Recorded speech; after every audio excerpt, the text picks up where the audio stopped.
right, thank you. Good morning, ladies and gentlemen. All right, your next witness. Good morning, Your Honor. Plaintiff calls Tara Roberts. All right, let's see if we can get her on here.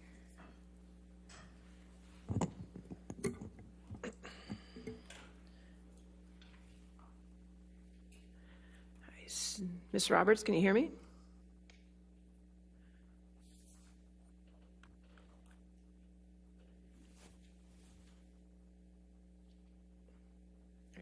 Can you hear me, Ms. Roberts?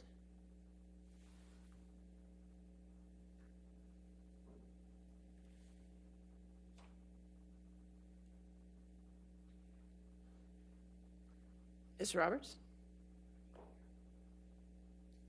I can see her.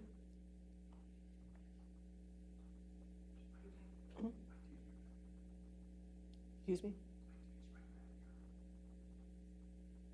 Yeah, you can bring them in. See if she's on mute or not.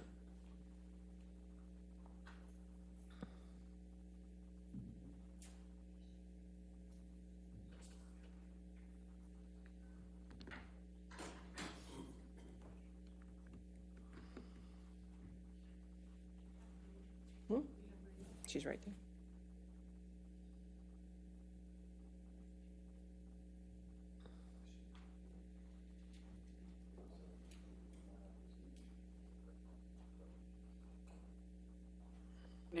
Oh. Can you hear me, Ms. Roberts? Yes, I can. Okay, great. Can you raise your right hand for me? Do you swear or affirm to tell the truth under penalty of law? Yes, I do. Okay, thank you, ma'am.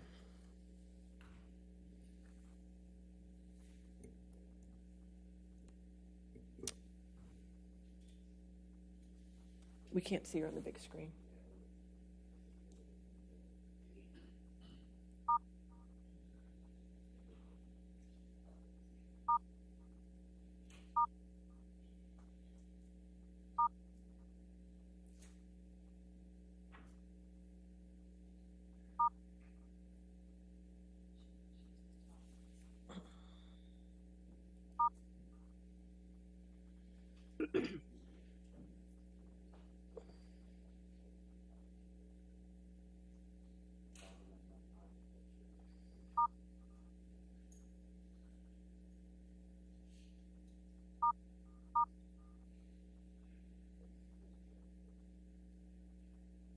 Just do it split screen so we can start, please.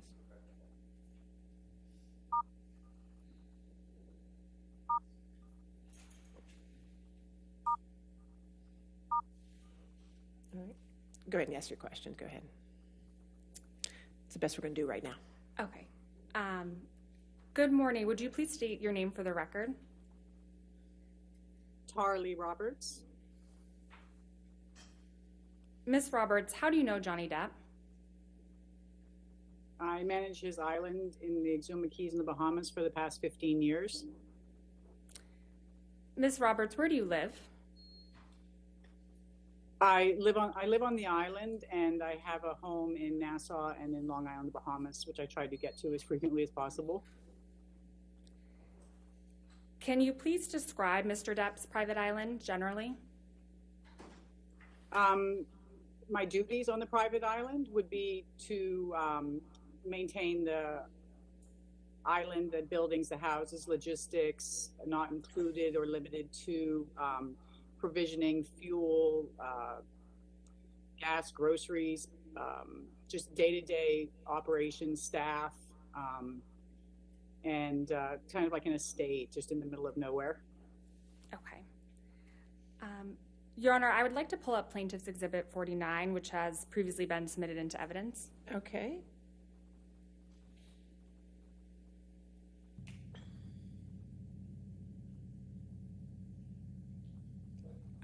And Mr. Gibson, if you could play this, and Your Honor, if we could publish this to the jury.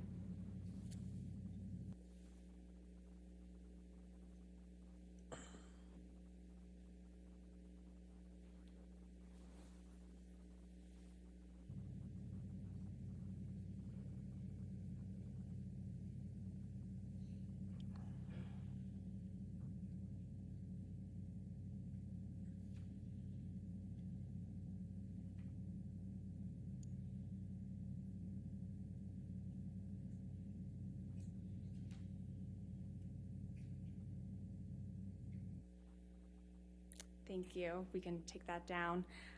Ms. Roberts, do you recognize what is shown in that video? Yes, that's Johnny's house on the island. Okay, thank you.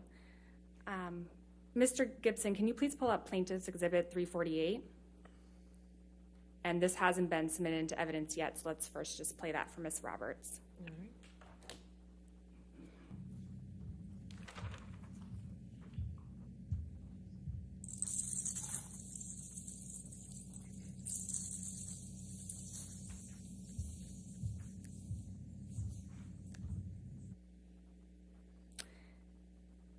Ms. Roberts, do you recognize what is shown in that video?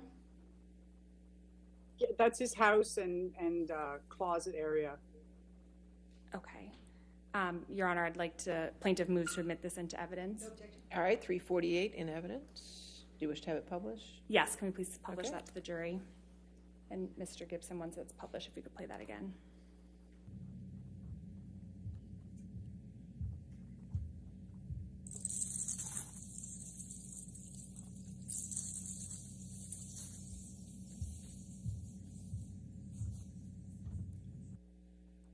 And Ms. Roberts, what is that doorway with the beads that was just shown in that video? That's the entrance to the closet Okay, thank you. We can take that down. in his house. Thank you. Ms. Roberts, I believe you mentioned that you manage staff on the island. How many people work with you on the island? Myself and three others is Jason Major, goes by CJ, Stephen Farrow, and Rico Major. Is this, I believe the witness is not being shown to the jury right now on their screens. Thank you. No. The witness. There you go. Thank you. Ms. Roberts, how are you compensated for your work on the island? I receive a monthly salary. Other than this monthly salary, what other sources of income do you have? I get dividends and rental from family properties and businesses that we have. Since you've been working for Mr. Depp, how often have you seen him? On average, 2-3 times a year. Sometimes it was longer, more visits. Sometimes I didn't see him for a period of time, depending on what his schedule was or what was happening on the island. And how would you describe your interactions with Mr. Depp? The island was a very family atmosphere, dinners together. He was very social, funny, humorous, very kind with all of us, and very outgoing. Enjoyed working with him and for him. When you first started working on Mr. Depp's island, who would come down to the island? At the beginning, it was Vanessa and the children. Objection. When he started dating Relevance. Amber. All right, hold on a minute, ma'am. Objection. Relevance. It goes to just Ms. Roberts' knowledge of who came down to the island with We Mr. can Depp. move forward. Next question. Okay. Ms. Roberts, Ms. Roberts, are you aware if Mr. Depp brought, or how often did Mr. Depp bring guests with him to the island?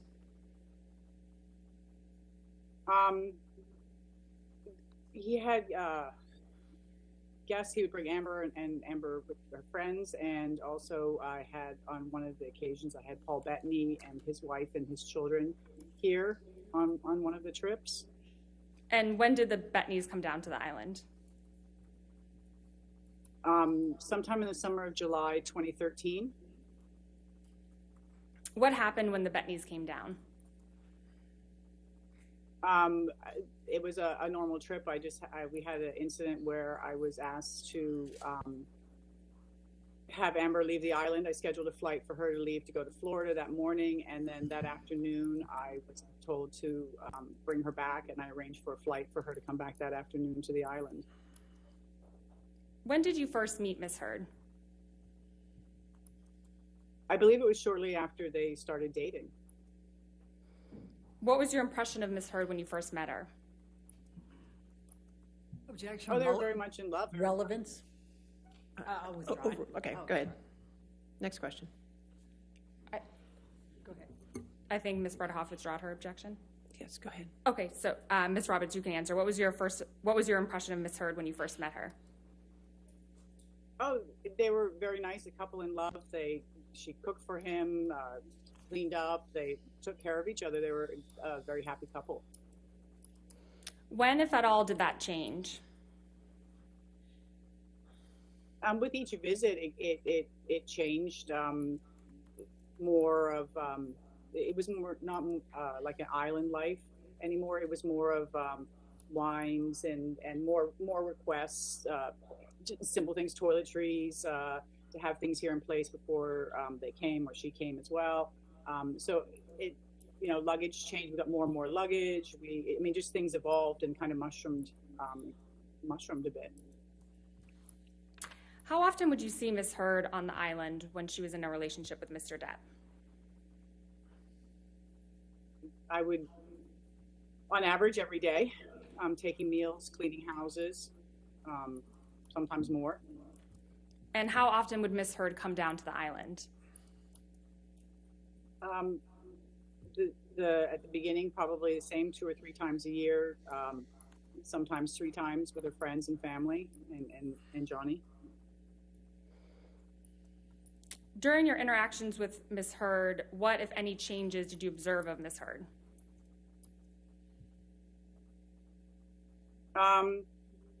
The taking care of the cooking the meals. We then had a chef come to cook. It was more of a formal island with chefs and housekeepers and things like that. Changed, yeah, pretty much that. Ms. Roberts, were you on the island in August 2014 for Mr. Depp's Detox? Yes, I was. Who else was on the island? I flew to Nassau and met Johnny, Amber, and Deb. I flew them back to the island, and then a couple of...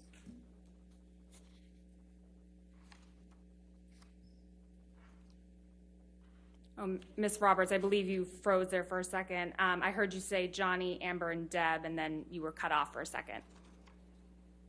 A couple of days later, Dr. Kipper arrived.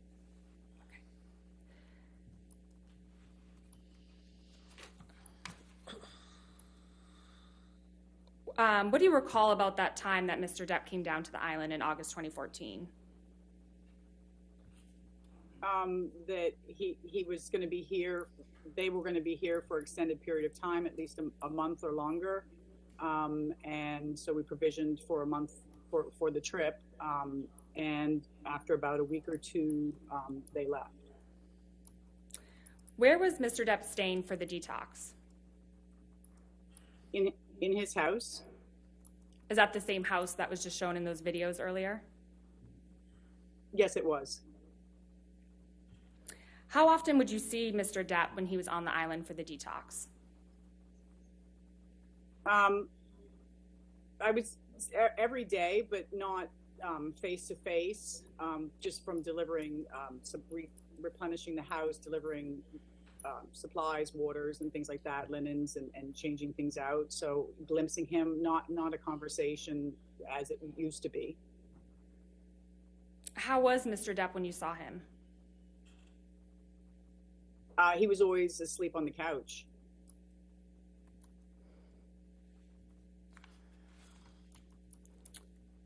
While Ms. Heard was on the island for the detox, what, if any, injuries did you observe on Ms. Heard? I didn't see anything. After Mr. Depp and Ms. Heard left the island, what happened next? We would go into the house and break it down, empty out the refrigerators, change the linens, collect the laundry, straighten the house back up again. After they left, what, if any, property damage did you observe? There wasn't any. Okay. Ms. Roberts, to what extent were you involved in Mr. Depp and Mrs. Heard's wedding in February 2015 on the island? Pretty much all aspects of it, logistics, work permits, getting things set up onto the island, to the island, staff, provisions, building of the tents, and organizing transportation of guests to and from the island. When did you first hear that Mr. Depp and Ms. Heard were getting married on the island? Objection calls for hearsay and relevance. What's the relevance of when she heard? I can move on. Okay, next question. What communications, if any, did you have with Ms. Heard about the wedding? We were given information on a schedule to better help me schedule and the provisioning of what would be on the island, beverages and food and things like that. We were given a schedule for daily things were going to happen each day, what time foods were, when people were coming in, how many people would be at meals, just so I had a better idea of planning of what was happening. It was detailed. It was what was happening each day and then it was the rehearsal night, and there would be, we had scheduled, like, it would be dinner, dancing, drugs, music, and then the wedding. We were very conscious about doing the wedding. The next day we were doing the wedding, the ceremony, and we were specific on time. Privacy was very important.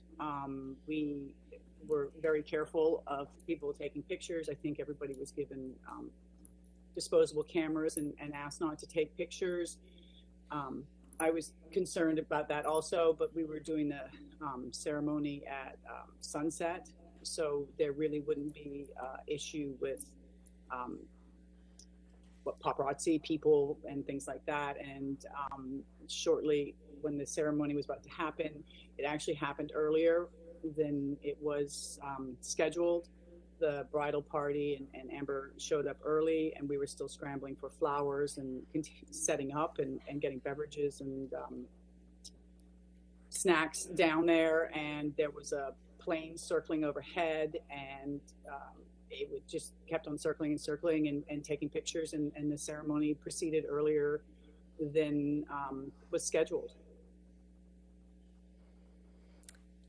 Did you observe Mr. Depp drinking alcohol at the wedding? Objection leading. All right, I'll sustain the objection. Okay.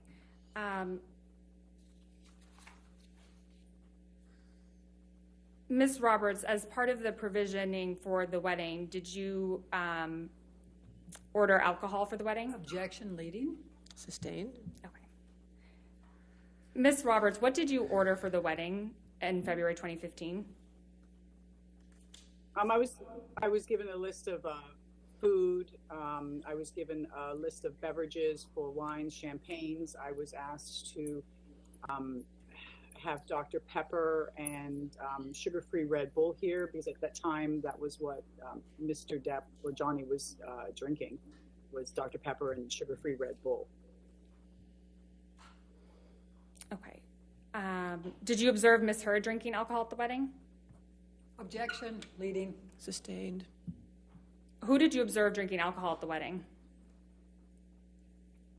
Pretty much everybody was drinking and doing shots and celebrating. It was a party.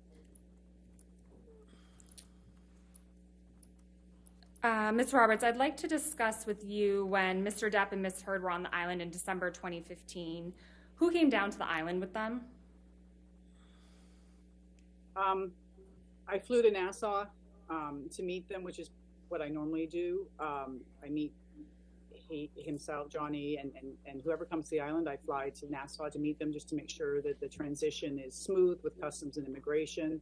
So I flew to Nassau, and I met Johnny, Amber, his children, and a friend of the children, and load the luggage onto the caravan plane, and we boarded the plane and came to the island.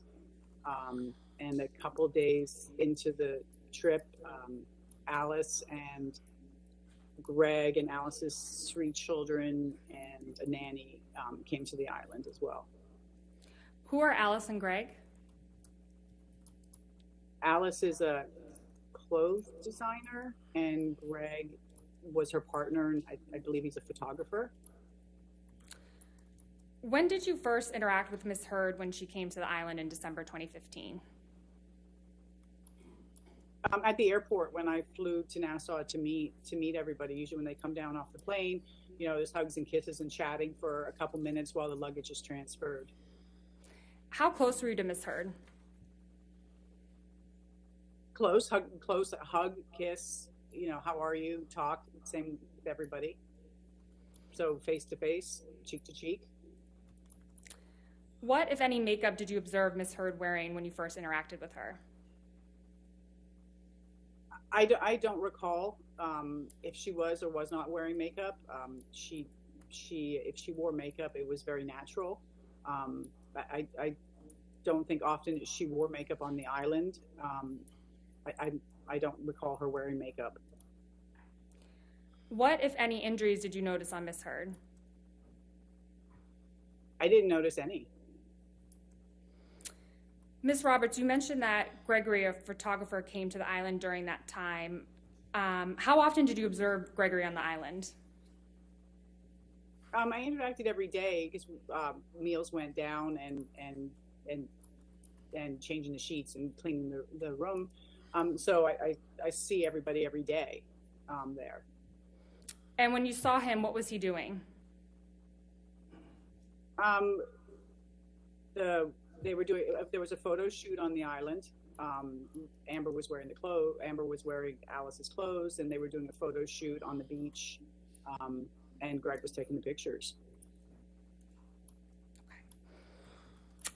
What, if anything, do you remember about that particular time that Mr. Depp and Ms. Heard came down to the island? There was a incident between Johnny and Amber here during that trip. Okay, can you please describe that incident? On the evening, we kind of called it a night. Dinner was finished. We wrapped everything up down here at the staff area in the kitchen.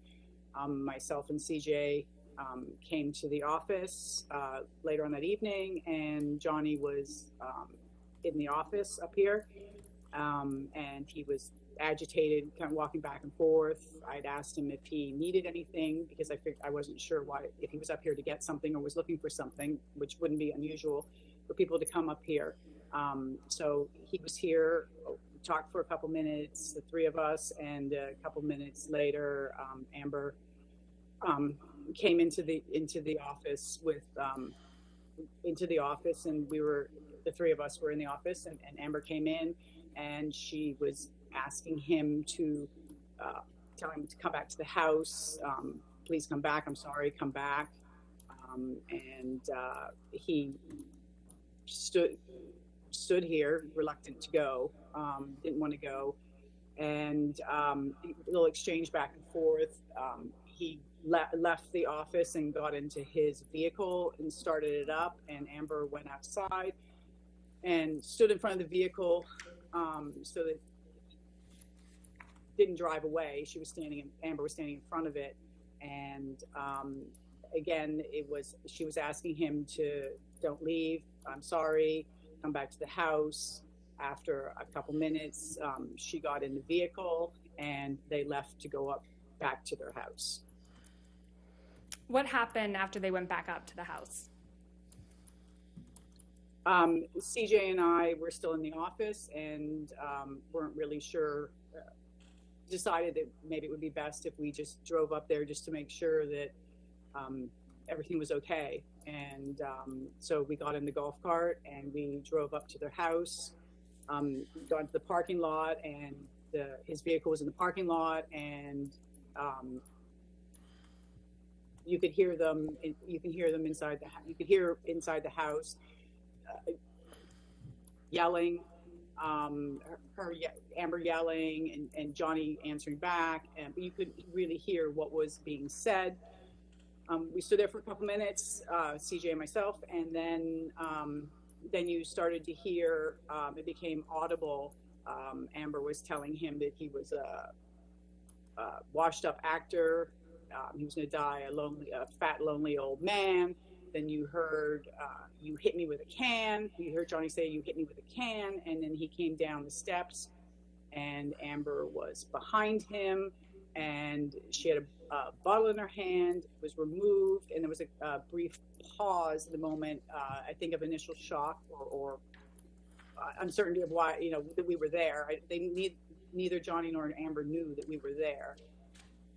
He proceeded to walk back to the John Deere, and she again he was just sitting in the seat. Amber came up to him and was asking him to come back in the house, that she was sorry, please come back in the house.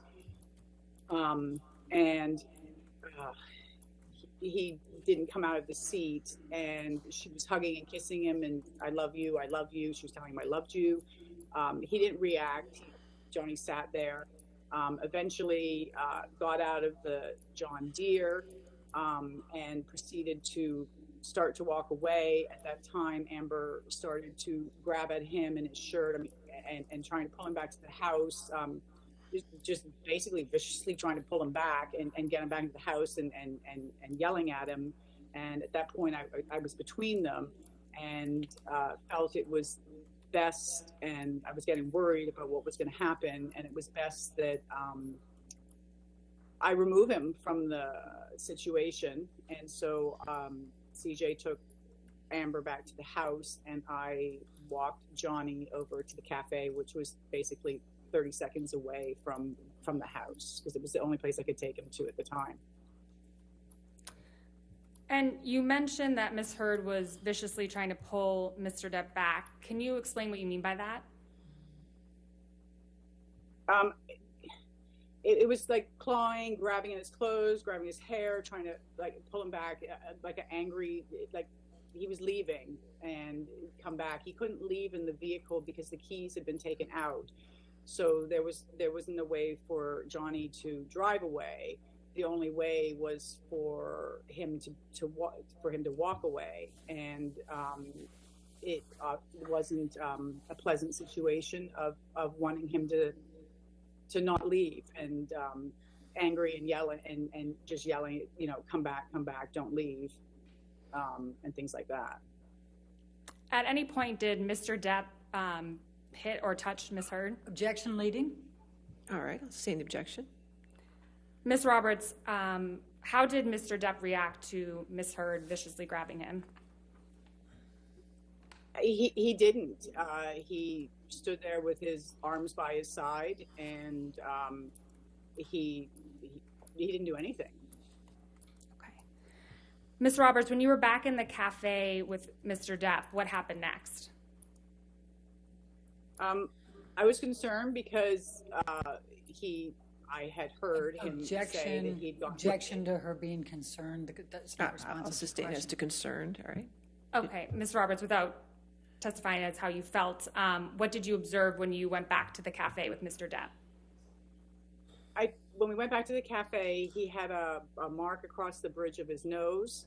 I got a bag of ice to put on it so that it wouldn't swell, just to make sure that it wasn't bleeding. And he walked over to the love seat at the cafe, and he laid down and went to sleep. And CJ came back over, and I asked CJ to stay there for the remainder of the evening, for the remainder of the morning. And I left CJ inside the cafe, and I left Johnny on the couch. When did you next see Ms. Heard?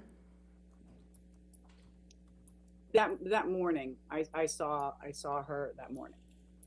How close were you to Ms. Heard when you interacted with her the next morning?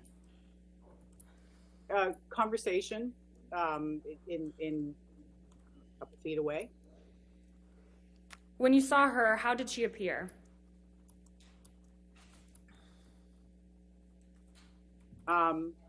They had guests leaving, and it was kind of a normal morning, going down to the beach to see the guests leave. What, if any, makeup was Ms. Heard wearing? Again, I'm not sure. If she wore makeup on the island, if it was very natural looking. What, if any, injuries did you observe on Ms. Heard? I didn't observe any. What, if any, injuries did you observe on Mr. Depp? The marking across the bridge of his nose. When did Ms. Heard and Mr. Depp leave the island? I believe they left that afternoon. The guests left in the morning, and I believe they left that afternoon. After Ms. Heard and Mr. Depp left the island, what did you do next? Our usual, we go into the buildings and we break them down. We empty out the refrigerators, garbage, take all the perishables out of the house, straighten the place up, take the linens away, things like that. What did you observe when you went through that process? The island was as it was when they arrived. The only thing that was different was there was the liquid on the deck with a can, I believe, of mineral spirits or something there next to it, which had leaked out onto the deck. And then in the over the railing were paintbrushes and art supplies, paintbrushes, paint tubes, big jars that the paints are in, and those were all scattered in the bush. Ms. Roberts, when is the first time you provided testimony about this incident in December 2015? I believe it was for another case in May 2020. Ms. Roberts, how often have you seen Mr. Depp drink alcohol on the island? He goes through periods of time where he's been here and he doesn't drink, and it's non-alcoholic Beck's or something like that. It varies. Sometimes he drinks when he's here, sometimes he doesn't. How often have you seen Ms. Heard drink alcohol on the island? She drank wine. She drank wine with her drink was wine with dinner, maybe in the afternoon, but I know definitely with dinner. Did you observe Ms. Heard drinking alcohol when Mr. Depp was not drinking alcohol? Objection, leading. No, sustained is leading. Okay. How often have you seen Mr. Depp drunk?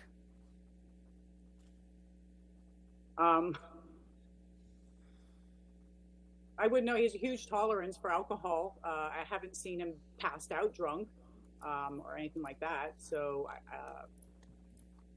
he drinks, but I haven't seen him passed out drunk.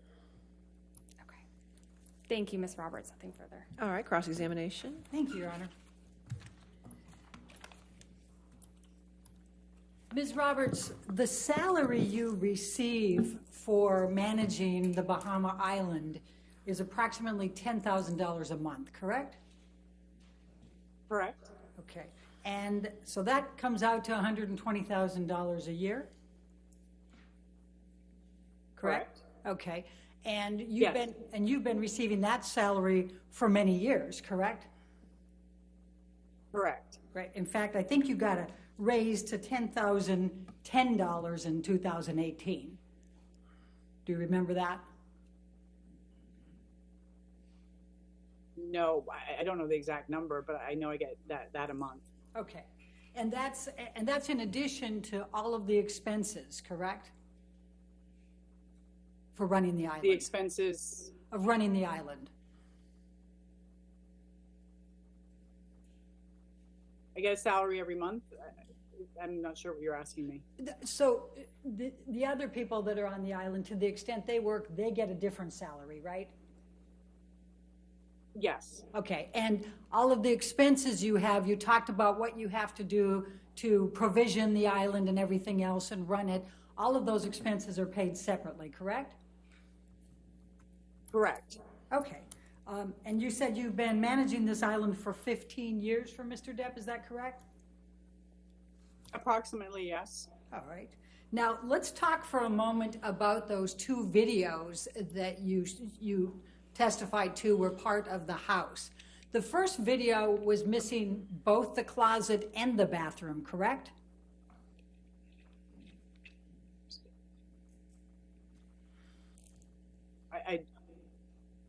I don't remember. I'd have to look at it again. All right. And the second... There was sorry, go ahead. Go ahead. I'm sorry. You didn't come through. Go ahead. No, I'm sorry. I think in the first video, the beads were the closet, and then there was the bathroom next to the closet. Okay, that was Isn't that what you asked me? that was the second video. Oh. Do you know who? Sorry. Do you know who took those videos? Oh, I did. Okay. When did you take those videos?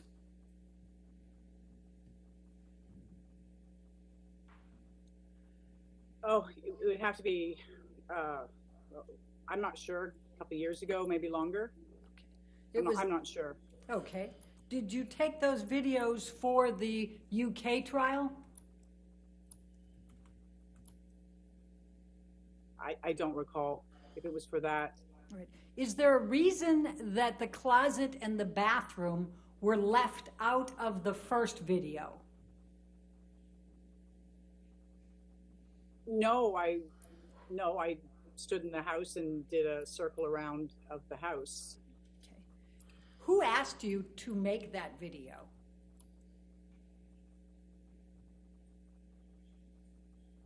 I'm not sure.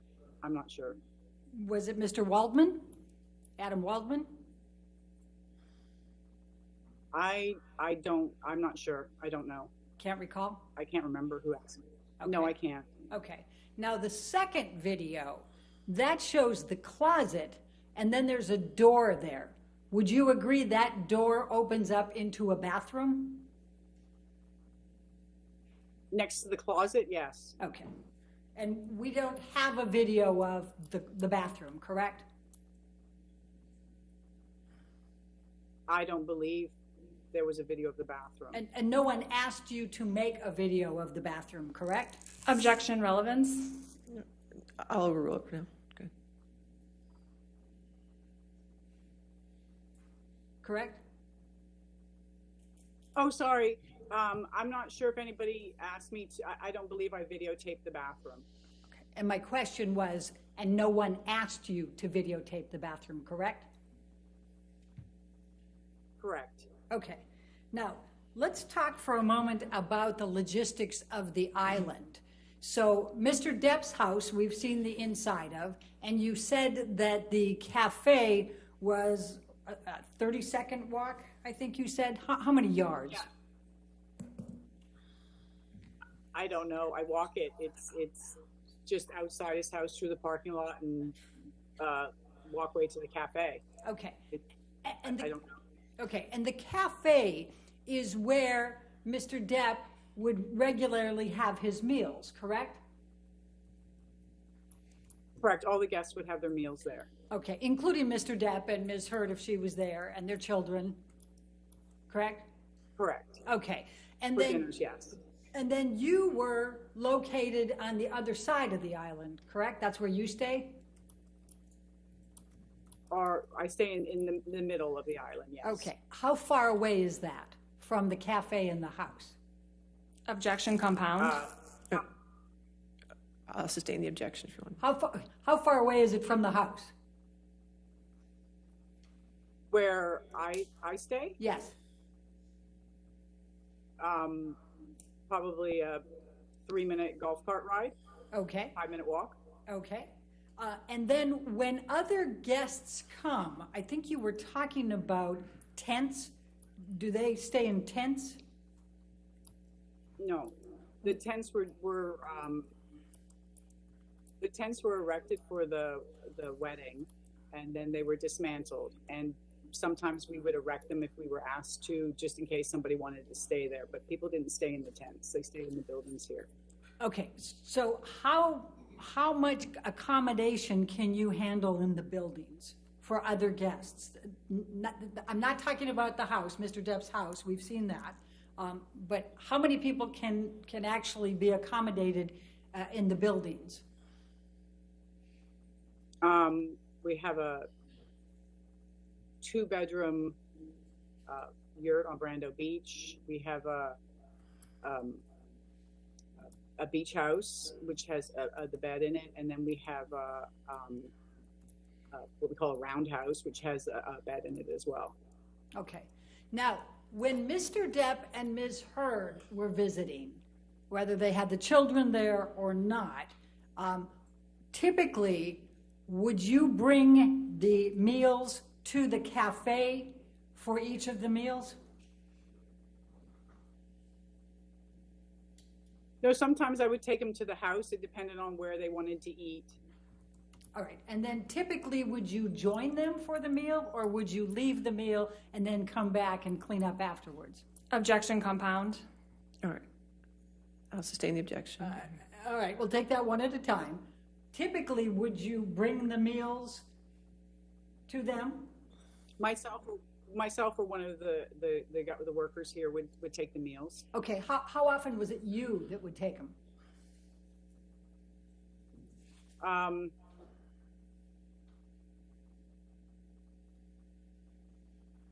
How often? Maybe every other day, every day. It depended on how, if people were eating in their buildings or eating together. All right, and would you stay and eat the meal with them, or would you leave? If we were invited for dinner, we would all eat together. Usually we would take the food to the places and leave. Okay. And then would you be called to come pick them up? No. We would sometimes go back in the evenings on our own and clean up and turn some of the lights off. And sometimes we would do it in the morning. It depended on what was happening. Okay. So other than bringing the meals, and it could be you or somebody else, how often did you interact with Mr. Depp and Ms. Heard during the days when they were on the island? On average, every day. In what context other than delivering the meals and picking them up? Oh, just see if anything was needed, if everything was all right, things like that. Generally passing them if they were walking or in the office or on the beach. Okay. Now, would it be fair to say that you weren't spending 24/7 with them? No, I didn't live with them, no. Okay. And would it be fair to say that you don't know what they were doing during the times that you weren't passing them by or bringing meals?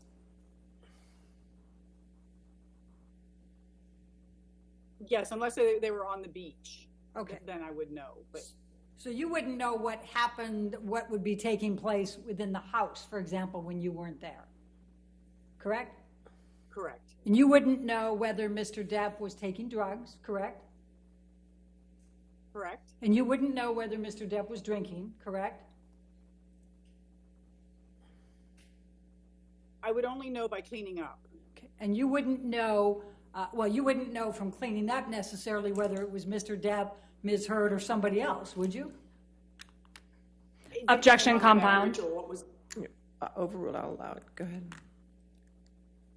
Please continue. unless I would know what it was by what was in the garbage or left out of who consumed or what was consumed, I would be able to know. Okay. And you wouldn't know what arguments, if there were any, were taking place in that house behind closed doors, right? Correct. And you wouldn't know whether there was any kind of physical abuse that was taking place behind those closed doors, correct? I wouldn't know. Correct. Okay. Now, let me just take you for a moment to the December 2015 timeframe. How much advance notice are you typically given for when Mr. Depp and his entourage are going to arrive and for how long they're going to stay? Objection, compound. All right, I'll sustain the objection. All right, let's break it down. How much notice are you given when Mr. Depp and his entourage are coming? It varies. Sometimes it's a couple days, sometimes it's a couple weeks. So how much notice were you given in December of 2015 to who would be coming for Christmas on the Bahama Island? I believe sometime in November Okay. for that trip. All right. And in November, how many people were you told were coming for Christmas on the island?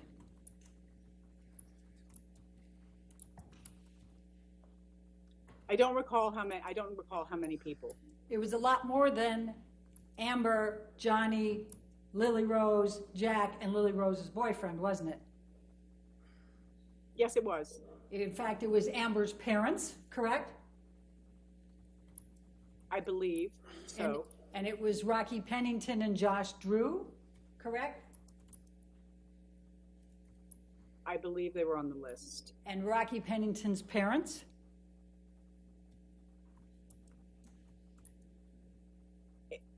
Yes, I believe they were on the list. Do you recall them canceling? Objection, hearsay. I recall. How is that hearsay? I'll overrule the objection. Go ahead. I recall there was a change to the guests. When did you learn of that?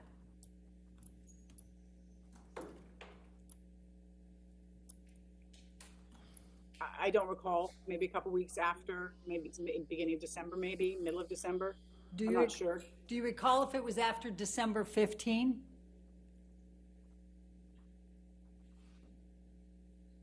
I don't recall. Did you think that was a little strange that here these people were going to be at Objection. Christmas on the island and suddenly they cancel? Objection, relevance. I think it's highly relevant. I'll sustain the objection. Next question. What, if anything, were you told about why they canceled? Objection, hearsay. Party opponent admission. Well, you've Well, laid you a don't know. foundation for that. Okay. Who told you that Amber's parents, her best friend and fiance, and her best friend's parents were suddenly canceling coming for Christmas on the island? Objection, compound. I'll allow that. Go ahead. I don't know who told me, but I did receive I did receive information that they weren't coming and there were somebody else was coming instead. And who was that somebody else coming instead? That it would be Alice and it would be Alice and Greg and the children and the nanny. And they were coming later, right?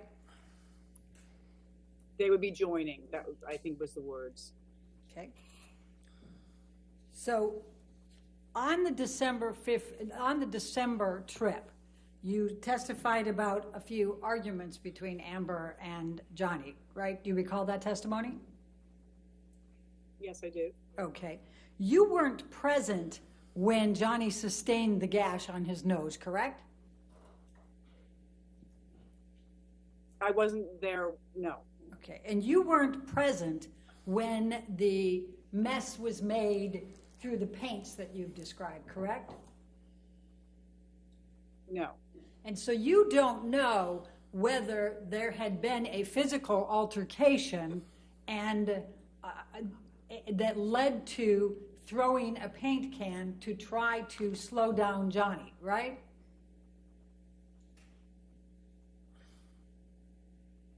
No, I just heard yelling in the house. Okay, but that yelling in the house wasn't necessarily the same time, was it?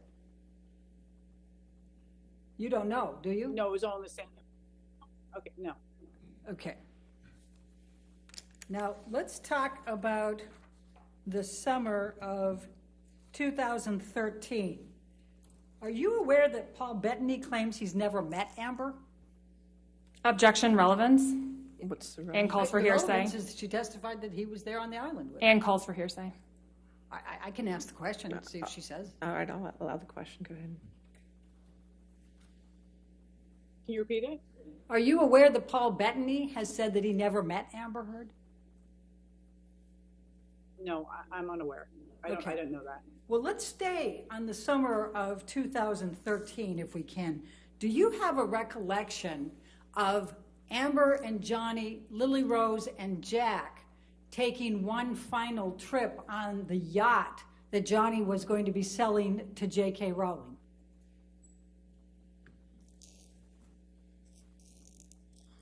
I don't know what year that was. I don't know what year that was, but I do remember the yacht being sold. If I tell you it was July of 2013, does that help refresh your recollection? July 9? Yeah, All right. Now, it doesn't. I just know the yacht was sold. okay, and you made arrangements, did you not, for a captain to captain the yacht and for them to go out on the yacht? No, I didn't have any responsibility for the yacht and the crew on the yacht. Okay. Do you have a recollection of being called because Lily Rose and Jack were upset and they wanted to leave the yacht and have a helicopter take them away? Objection, hearsay, and compound. I'm asking whether she has a recollection of this. I'll allow the question. Can you ask me it again? Do you have a recollection of Lily Rose and Jack being upset on the yacht and wanting to leave it immediately, so you arranged for a helicopter to come in to fly them away with Amber? Objection, compound. I'll allow it. Okay, let's just hear. I don't know if Lily Rose and Jack were upset. I do know that I did arrange for transportation off the island at the time. And in fact, Amber went with Lily Rose, correct? It was Amber and her friend and Lily Rose. Okay. And Jack decided at the last minute to stay back, correct? I don't know if he decided last minute. He stayed. Okay. Do you recall Lily Rose telling you that she was upset because her father was drinking and trying to hide it from him? Objection, hearsay. I'm asking whether she has a I'll recollection. sustain the objection to Okay. that. Then I'll ask the next one. Do you recall Mr. Depp passing out in the sand face first? I recall that he was passed out on the beach. He was out on the beach. Yes. Okay. And do you recall Jack calling you because he was concerned? Objection, hearsay. That's just asking if he called. I haven't asked what he said. No, you did. I'll sustain the objection. Okay. Do you have a recollection of Jack being present when Mr. Depp was passed out face first in the sand? Yes. And do you have a recollection of Jack being upset?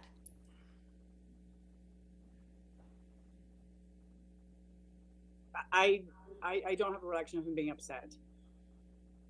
Do you have a recollection of him being happy about it? No, I didn't speak with Jack about it.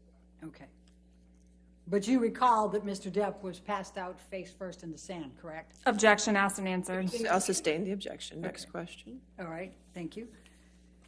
Let's talk about makeup for a moment. So you don't know what type of makeup regimen Amber uses every day, correct? Correct. Okay. And in fact, you don't know, you said at one point you're not sure, but it's a natural look. Do you recall that? Yes, I do. Okay. And would you agree that there are a number of different types of makeup you can use that would still give you a natural look?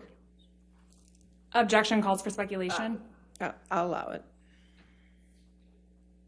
I'm guessing there is, yes. Okay.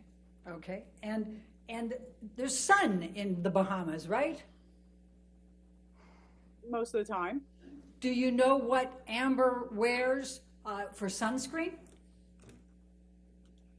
I think it was at one point I had a brand Shishido or something like that was on the island that we provided. And do you know whether Amber brought her own as well? I don't know. Do you know whether Amber had a skin condition? I wasn't told. Okay. But I take it you didn't ask. No, I wouldn't have asked if somebody had a skin condition. Okay. The wedding. The wedding was planned at sunset, correct? Correct. And in fact, it went forward at sunset, correct? It went earlier. It was earlier than sunset. So your recollection is that there's no sunset pictures at the wedding?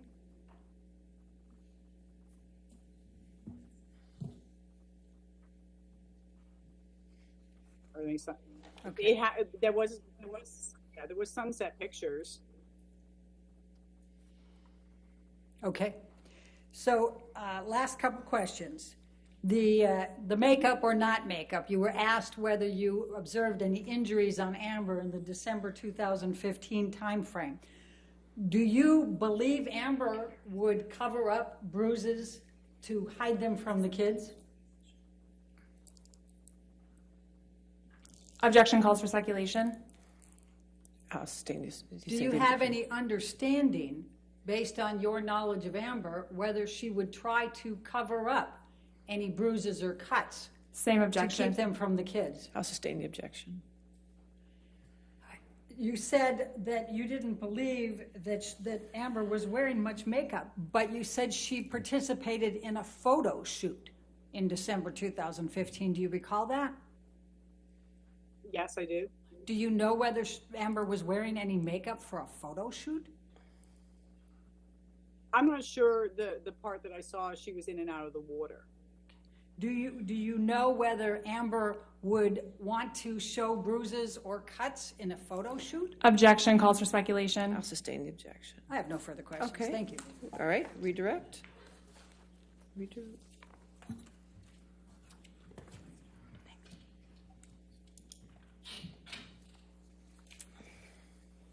Ms. Roberts, how many times have you seen Mr. Depp consume drugs? Objection, leading. All right, sustained. Ms. Bertahoff asked you about Mr. Depp passed out on the beach. How would you describe Mr. Depp when you saw him on the beach? He was passed out. I picked him up and brushed him off, and I left him underneath I believe he was in a hammock, and I believe he had fallen asleep, or he was asleep, and the hammock had overturned, and I picked him up and brushed him off and left him underneath the lanai with Jack. Okay, no further questions. All Thank right, you, is Ms. this witness Roberts. subject to recall, Ms. Roberts? Yes, potentially. All right. So we'll... Ms. Roberts, since you're subject to recall, did not discuss your testimony with anybody and just do not watch anything about this case, okay, ma'am? Okay, thank you very much. All right, thank you. All right, your next witness. Dr. Shannon Curry. She'll come right now. Dr. who? Shannon Curry. Can you, is it C-U-R-R-Y? C-U-R-R-Y. Yes. Okay, thank you.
Good morning, Dr. Curry. Good morning. I'm Wayne Dennison. Could you state your full name for the record? Shannon Curry. What do you do for a living? I am a clinical and forensic psychologist. What's your educational background? I started college at Georgetown University. I then transferred to the University of California, Irvine, where I received my bachelor's degree in psychology and social behavior. I completed my master's degree in psychology at Pepperdine University. I went on to complete my doctoral degree in clinical psychology at Pepperdine University, which included several training rotations at different practicum sites. Those are essentially clinical rotations we do to learn various types of psychology. You learn how to do psychological assessment, counseling, etc., and you do that in a variety of different settings. And then I completed a year-long doctoral internship at an American Psychological Association accredited doctoral internship. You do this year before you get your degree, and that was at Tripler Army Medical Center. It's traditionally a military internship. They did admit 2 civilians. I was lucky enough to be one of them. I then completed 2 years of postdoctoral training at Hawaii State Hospital, a locked forensic psychology facility, and that's where you essentially have individuals with severe mental illness who have committed crimes. Have you done any additional coursework or educational work? I have. So after I completed my doctorate and my postdoctoral training, I obtained it's called a postdoctoral Master of Science degree in clinical psychopharmacology. That is for partial fulfillment of prescription privileges, meaning that it's part of what we need to be able to prescribe medications as a psychologist, because psychologists don't traditionally prescribe, and we can do that with certain military jurisdictions in other states. I also obtained advanced training in the Gottman method of couples therapy. I completed all 3 levels of training, and then I'm also a Gottman educator for several workshops involving helping parents learn how to prepare to bring their baby home and helping couples without serious problems improve their relationships. All right. What's the Gottman method? The Gottman method is a highly research-based method of couples therapy. It's very structured, so different than what many people expect when they think about couples therapy. I always tell my clients I don't want them to come in, just tell each other all their problems, and then have an awkward, silent drive home. In this therapy, they come in, they complete a really structured assessment in the beginning. So they complete a bunch of questions. It gives me a ton of information about their relationship before we even get started, and really identifies the areas we're going to target with structured interventions during each session. I think of it almost like a class. Okay. Did you get, in the course of your education, any specialized training? Any what? Specialized training? I did. So my internship specifically was dedicated to essentially working with post-traumatic stress disorder, traumatic stress. A lot of my training has been with psychological assessment and testing. And then my training during practicum and then in my postdoctoral work was dedicated to working with trauma populations and also conducting forensic psychological assessments. Oftentimes, forensic psychological assessments actually refers to doing testing and an interview and a couple other things for purposes related to law. So it's the application of psychology to the courts, to legal issues. And sometimes that also involves doing assessments for the military to determine whether somebody has sustained a mental disability after combat. You indicated that you did some work at Tripler. What's Tripler and what's the work you did? So Tripler Army Medical Center is a hospital in Honolulu, Hawaii. If anybody's ever gotten to have a vacation in Hawaii, it's a giant pink building there. And it's one of the top training sites for military psychologists. I was very, very lucky to be able to train there. They have wonderful funding and a lot of new research going on, particularly for PTSD, but really for all areas of mental health. While I was there, I did rotations in family psychology, so doing family therapy. I worked with children, but I also did a neuropsychology rotation, learning really the ins and outs of advanced psychological assessment, identifying not just mental issues, mental illness, but also traumatic brain injuries after trauma, and doing those PTSD evaluations, and then also working with service members who were struggling with a whole host of issues, military stressors, normal life stressors, and then also those who sustained tremendous trauma from combat. Do you still continue to work with the military? I do, actually. My practice is very focused on military service members, veterans, and their families. Okay.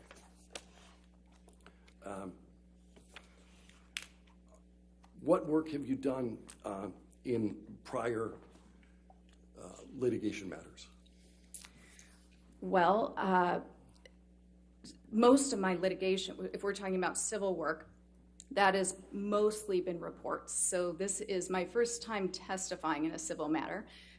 The majority of my forensic work has been in criminal law or providing psychological assessments, and then I produce a really methodical report, which is typically reviewed by a judge, and a determination is made, or usually there's a settlement beforehand.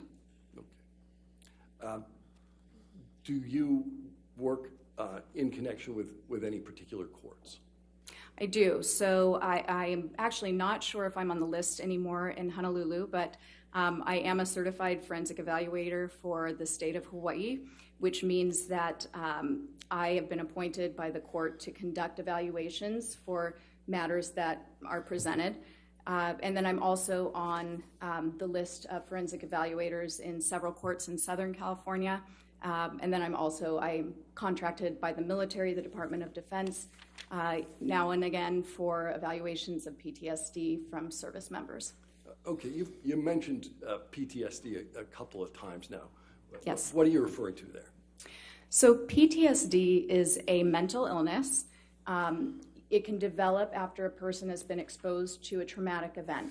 And our Diagnostic Statistical Manual, the DSM, is sort of the authoritative manual of mental illnesses. It's considered our Bible of mental illness. We go there for diagnoses. And according to that, there's a specific type of trauma that a person must experience for them to be able to qualify for a diagnosis of PTSD. And that's an event that is life-threatening. It can also involve sexual assault, and you can experience that either directly, but you can also be traumatized if you've seen it happen to somebody else, or if it's happened unexpectedly or violently to somebody close to you, a family member or a friend. And then there's also a provision for people who are first responders if they're encountering really traumatic information regularly. That qualifies as a trauma. Now, there are a number of symptoms that can develop. Sure. We'll talk about that some Okay. more. Do you hold any credentials relevant to the work that you do? Well, I am a licensed psychologist. Where? In California and Hawaii. Okay. And any other certifications or other credentials? Not that I can think of off the top of my head other than the training with the Gottman method of couples therapy. Okay. Have you worked with the Hawaii Department of Courts and Corrections? Yes, I have. In what capacity? Well, so that I guess would be a credential. So I am a certified forensic evaluator for the state of Hawaii.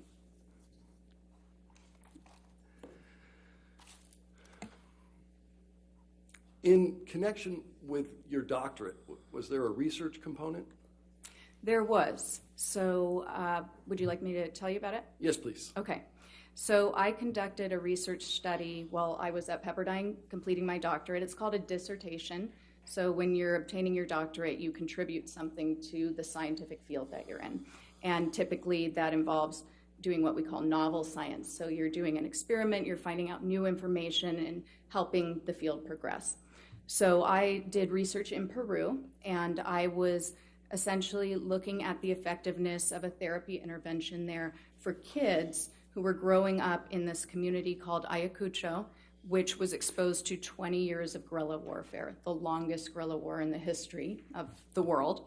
And there were a lot of issues in that community, tremendous trauma. And my research was around finding interventions that were really effective for that community.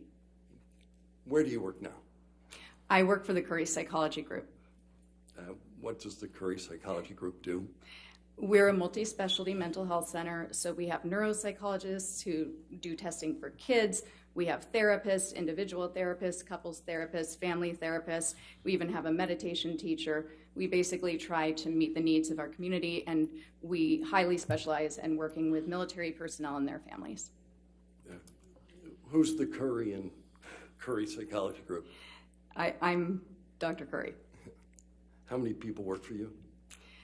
As of right now, I believe it's 13. How long have you been doing this kind of work? For about 15 years. How much of your therapy practice focuses on treating individuals? I would say about half of it is individuals, half is couples. Okay. Do you do any training of students? I do. What's that? So we have several unlicensed professionals at our office, and they're earning their additional hours so that they can get licensed. So they're able to see clients, and then I meet with them regularly to supervise them, discuss their cases, provide them with information about different diagnoses, interventions, and treatment methods. How did you get involved in this case? I was contacted by Ms. Camille Vasquez, one of the attorneys for Mr. Depp. Okay. And what was the nature of the contact? Ms. Vasquez called me and indicated that she might be interested in having me meet the legal team so that I could discuss my expertise and possibly provide my opinions related to the matter. Yeah. What were you asked to provide expert opinion on? So initially, my role that I understood at the time was to review the case materials and provide my opinions regarding anything that I noticed that was consistent or even inconsistent with the psychological science that exists today on intimate partner violence in Mr. Depp and Ms. Heard's relationship. But, all right, you used a phrase there, intimate partner violence. What are you talking about? So there are a multitude of different definitions depending on the source or the state. But essentially, intimate partner violence is abuse. It could be physical, psychological, and it's from one partner to another in an intimate relationship. Okay. Did your role in this case evolve over time? Yes, it shifted. So I was retained at the end of January 2021, and then had just barely begun to review the documents.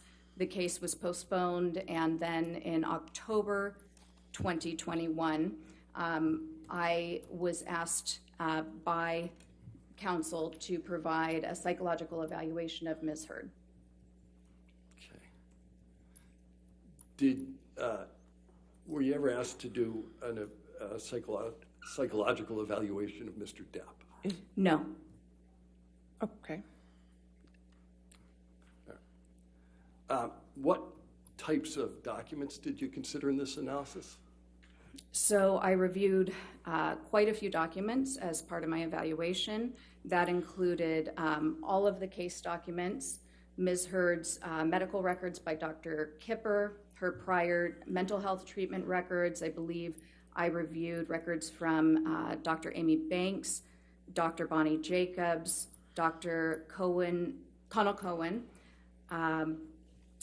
and also a significant portion of my review involved notes from nurse Erin Filati, at the time Erin Borum, who spent a significant time with Ms. Heard in her direct company.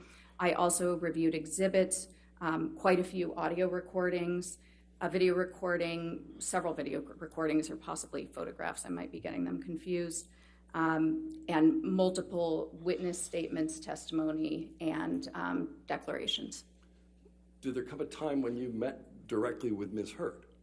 Yes, I did. So in conducting my evaluation, I met with Ms. Heard on 2 separate dates, December 10th and December 17th, 2021. Approximately how much time have you spent with Ms. Heard? So the evaluation, we spent 12 hours directly with one another. However, there were more hours involved in the evaluation with some breaks. So we spent 7 hours together on the first day, December 10th. Not necessarily together because there was a 1-hour lunch break and about a half hour with breaks split up through the day. And then on the 17th, we spent a little more than 8 hours in the evaluation from start to finish with a 1-hour break and another half hour of breaks distributed throughout the day. As a result of the work that you performed, did you form any opinions with respect to Ms. Heard? I did. What were those opinions? The results of Ms. Heard's evaluation supported 2 diagnoses, borderline personality disorder and histrionic personality disorder. What is a diagnosis?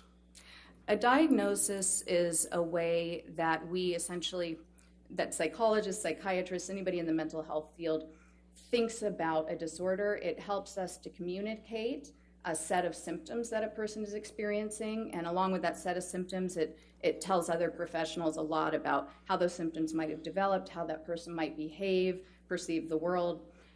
It also drives treatment. The real purpose is to determine what sort of interventions will be most effective for the person. Yeah. Previously, you made reference to, I think you called it the DSM-5. What's that? So the DSM-5, that stands for the Diagnostic Statistical Manual, version 5, and that contains every diagnosis we use in mental health, and it's the authoritative manual of mental diagnoses. Is performing diagnoses something you typically do in your line of work? Yes. Thank you. So you referenced 2 personality disorders. What's a personality disorder? To understand a personality disorder, I think it can be helpful first to kind of define personality. So personality, something we take for granted, but these are the traits, the characteristics, the way we think, we feel, and we act that make us who we are. And these traits are pretty stable over time and across situations. We might, be sure to mind our P's and Q's when we're meeting somebody new, but overall, if somebody were to describe us or if we were to describe ourselves, we have a pretty good sense of who we are. Sometimes an easy way to think of it is imagining how you might describe a brother or sister or a child if you have children. Their personalities are pretty clear to you. A personality disorder is some sort of dysfunction in those enduring traits. So as opposed to other types of mental illness, when you think about something like depression, that's episodic. It comes and it goes, and when it's treated with medication, it can pretty much be completely mitigated or minimized in a person's life, and their personality is still there, separate from the depression. When we have a personality disorder, there are going to be disturbances in several different areas that are visible in almost all different facets of their life. Is there a manner in which personality disorders are commonly diagnosed? Yes, so they can be diagnosed in a treating environment. Treating psychologist or a therapist or a psychiatrist simply does a diagnostic interview, which involves assessing multiple areas of a person's history back down through childhood. I'm going to stop you for a second. Yes. What's a treating environment? Sometimes I'll slip into these words. I apologize. So a treating environment in therapy, if somebody is going in for treatment, the mental health provider will ask them questions to find out what sort of symptoms they've experienced and what sort of things have occurred in their life that might be consistent with these disorders, or rule out these disorders, prove that there is no reason for these disorders to be considered. They might also pay attention to their observations of the client over time and new information the client provides them. The most reliable way, however, to ever come about a diagnosis really is through a comprehensive psychological assessment. And I might use the words assessment, examination, testing interchangeably. They all mean the same thing. It's combining information from multiple different sources. One main source is psychological testing using validated objective measures. That means that they've been tested, they've been shown to be accurate for testing what you want to test, and in the environment you're testing. So there are measures specific for court environments where someone might respond differently. You integrate that with the same interview I was telling you that people would do for therapy. We do that as well. And then in a courtroom setting, you're going to look at all the legal records, all of those documents, corroborating information to sort of check your hypotheses that may be developing, and also check against the examinee's statements to confirm whether you have enough evidence of a certain diagnosis. So what's a clinical interview? A clinical interview is a very comprehensive interview. It includes a person's entire life history, as well as very specifically looks at any symptoms they might have. This can start as far back as birth. You might find out if there were any issues with their delivery, any genetic issues, any intellectual issues. How did they do? What was their home life like? How was discipline handled? What's their relationship with their primary caregivers? Were they raised by an aunt, an uncle, their parents? How many siblings do they have? How do they get along with their siblings? How many times did they have to move? Was there any abuse? Did they have any really significant life experiences that come to mind when they think about their childhood? How were they as a student? Did they need special services? Did they get in trouble at school? And you do this, you continue on high school. What were their hobbies? Did they play sports? How many friends did they have? Did they have any trouble keeping those friendships? Then you get into adulthood. Did they go to college? Did they not go to college? How come? What sort of jobs have they held? How did those jobs go? How did they end? That's always an important question. What sort of romantic relationships have they been involved in? How do they identify sexually, culturally? Let's see, what else? What sort of symptoms have they experienced? You go through the entire gamut of some of the main symptoms. You might screen for depression, any disorganized thinking. That means thinking that isn't necessarily in touch with reality, and any current distress they may be having today. How did you conclude that Ms. Heard suffers from the personality disorders that you identified? So there was information that supported it from multiple sources. I conducted testing, including one of the main tests that I used. She obtained scores that were consistent with those diagnoses, and then I also, there was evidence of those diagnoses in her records and in her self-report. Okay.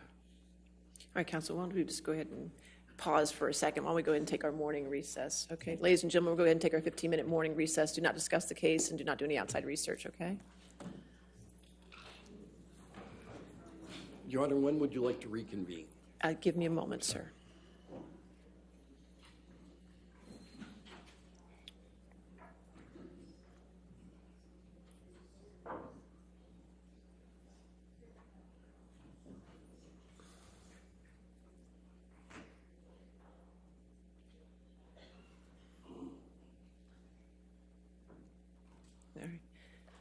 And doctor, since you're on the stand now, do not discuss your testimony with anybody to include the attorneys at this point, okay? All right, let's go ahead and we'll come back at 11:45, okay? All right, thank you. Your Honor. All rise.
Ready for the jury?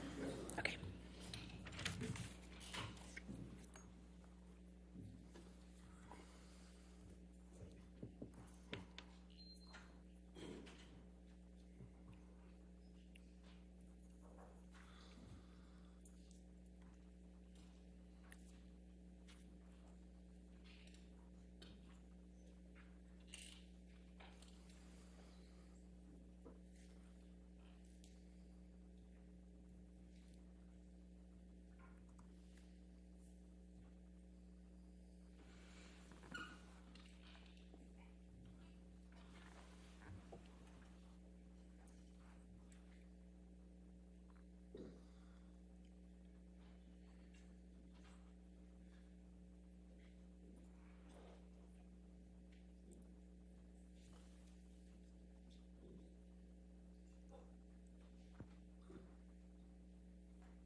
All right, you have your seat. And your next question, sir? Thank you, Your Honor.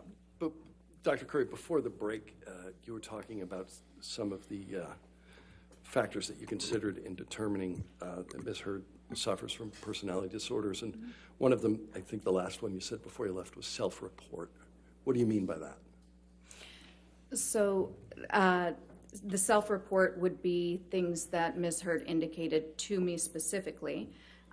So there were a couple of characteristics that she noted in her self-report that were consistent with these personality disorders. The first was actually my own behavioral observations of her based on her self-report. So one of the hallmark characteristics of histrionic personality disorder is sort of a overly dramatic presentation. We call this impressionistic speech. So it tends to be very flowery. It uses a lot of descriptive words like magical, wonderful, and it can go on for quite some time, and yet it really lacks any substance. So at the end, you're left wondering what was just said or what the answer is to the actual question. So that occurred a number of times, and it also represented the quick shifts you'll see between emotions. So she would suddenly be one way, and then she would become very animated or very sad. And when people are displaying these emotions with this personality disorder, there's a sense of shallowness to it. People who are observing them will feel like it's almost play acting, and they might not be able to put their finger on it, but part of it is because of the rapidness with which the person can switch emotions, and also the lack of substance. They don't really refer to, I feel this way. They might describe emotions, they might describe events, but very rarely, and Ms. Heard did not say, I feel vulnerable. She never really indicated a vulnerable feeling of her own. Then the substance of her self-report. So when I was asking her information about her history. We're going to ask more about that later. I was just trying to get a sense of what a self-report was. Oh, okay. What psychological tests did you perform? Okay, so psychological tests, I'll just go in order. So first of all, I asked her a couple questions from something called the mini mental status exam. That's really just a fancy way of saying that I wanted to make sure that she was alert and oriented to, we call it person, place, and time. That means she knew who she was, she knew who I was, she knew where we were, and she knew the date. That way I can ensure that she's able to participate in the evaluation and understand what's happening. I then administered something called the Minnesota Multiphasic Personality Inventory 2. The 2 means that it's the second edition. And this is something we call an objective measure. So it asks 567 questions, more statements, and the person either agrees or disagrees with them, how much the statement represents them. And this test has been around since 1943. There are more than 10,000 studies showing that it is appropriate for determining somebody's personality traits. It measures all of those things I sort of mentioned, how a person thinks, feels, and behaves in multiple different aspects of their lives. It also measures very accurately any signs of mental illness or dysfunction. And the reason I also really like this test, whenever you're using a test for an evaluation that's going to be used in a forensic setting, people have a lot of incentive to present themselves in a way that's going to benefit their case. And they may want to look like they're sicker than they really are. They may want to look much healthier than they really are. And some of those incentives, they may not even realize that they're intending to do that. So it can be conscious or unconscious, but you really need to have a test that can check for that. And the MMPI-2 has a set of validity scales, we call them. These are scales that measure really the truthfulness and accuracy with which a person is approaching the test. And these scales on this particular test have been so well researched over many decades that they've become very nuanced, and they can tell us a lot about if somebody's, for instance, exaggerating. Are they elevating one of the scales that shows that they're exaggerating on purpose? Are they exaggerating in a manner that's more like a cry for help? Are they exaggerating in a manner that's clever and sophisticated or more obvious? And then the same exact thing goes for trying to minimize symptoms. We have a number of scales that can show us all the different, if somebody's trying to say they're the most wonderful person on earth, or if they're just trying to deny problems, and if they're doing that again in a very clever way or more of an obvious way. So that test was my choice for this case. There's one other reason I'd like to add, is that part of my evaluation was, one of the reasons was to assess whether Ms. Heard has post-traumatic stress disorder, which I told you about earlier, as a result of the incidents that she's alleged occurred by Mr. Depp. And that's a really tough disorder to find out if somebody's faking it or not. It's one of the most easily faked disorders. Most of us know what it feels like to feel anxious, and a lot of people have seen war movies and movies that depict somebody having PTSD. In fact, some research has shown that if you give someone a diagnostic checklist and said, show that you have PTSD, they can do it 96% of the time to someone on the street. So you really need a test that's very sensitive to that, and the MMPI-2 has been shown in multiple studies to be excellent at detecting those attempts. Okay, you keep using MMPI-2. That's the abbreviation that you folks use for? I'm sorry if I hadn't said that. That's the Minnesota Multiphasic Personality Inventory. Okay. What other psychological testing did you perform? So I also performed the clinician-administered PTSD scale, -5, and that -5 links it to the diagnosis for PTSD in our current diagnostic manual, the 5th version. To do that test, you first administer something called the Life Events Checklist. And the Life Events Checklist, both of these tests, by the way, were developed by the National Center for PTSD with the Department of Veterans Affairs. But the Life Events Checklist lists 16 different very stressful life events that people can go through that are often can be associated with developing PTSD. And then it also has a 17th item that you can fill in if you feel like you've been through something really difficult that wasn't included. Now, I like to also add something called the Life Events Checklist 5 interview, which digs a little bit deeper into the person's childhood as well to find out if there's so many different things that can be difficult growing up. And also, it's very important that you have the person determine which of the events they've listed, let's say they have a number of different types of traumas, which one do they feel like was the most traumatic for them? Which one still causes them to feel distress when they talk about it? And sometimes they can't just identify one.